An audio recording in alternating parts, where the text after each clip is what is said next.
Hello. In this presentation, in this video, I will go through the dynamic of a sprint in the backlog. Normally, we can have the backlog in multiple software, and today we have it in Trello. It's very easy, it's very straightforward, so let's start with it. We have here in Trello, we created a sprint, and we created columns that we think are appropriate for our sprint. Here in the legend, we have nodes that are general for the sprint. For example, in the first one we have a generic definition of done, and we have to keep an eye on it and to see if all the cards answer to this definition of done. In the next card we have the categories with colors, so in this way if you see, each card has a color associated with it, so it's much easier for us to understand with which category it belongs to. And now I am going to discuss about the flow of the sprint. We have ready, in progress, blocked, done, to do, and cancelled. Normally when we start a sprint, we start with the column to do. We add all the cards here.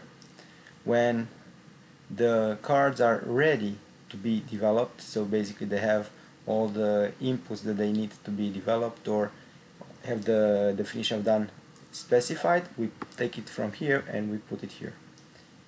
In this situation, we have all these cards from to do assigned. Normally it will not be assigned, and it will be here in ready, not assigned like these three cards. When somebody wants to take them and put them into work, or wants to take a card to assign it by himself because he thinks that it's the best person to work on it, can go into the card and assign to himself.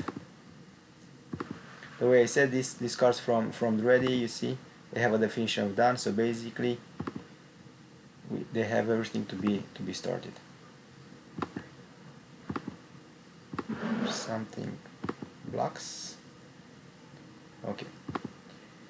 When the card is in progress, you have to be moved here in this column. If the card will be blocked for any reason, can be moved here, and in the meantime the person can take another card and put it in progress. When the card can be continue to be developed, can be moved in progress, and in this way there will be transparency for everybody. Everybody will know which card needs to be worked on, and which one is in progress, blocked, and in the end which is done. Great. At the end we have another column which is cancelled. So when we go into the sprint and initially we have a card that needs to be developed, and during the sprint we realize that's not necessary anymore, we move it in cancelled. And if you have any other questions or details about the sprint, we can discuss them in sprint discussions in this channel. So thank you, and if you have questions, details, suggestions, let's discuss them in the channel of Discord. Thank you.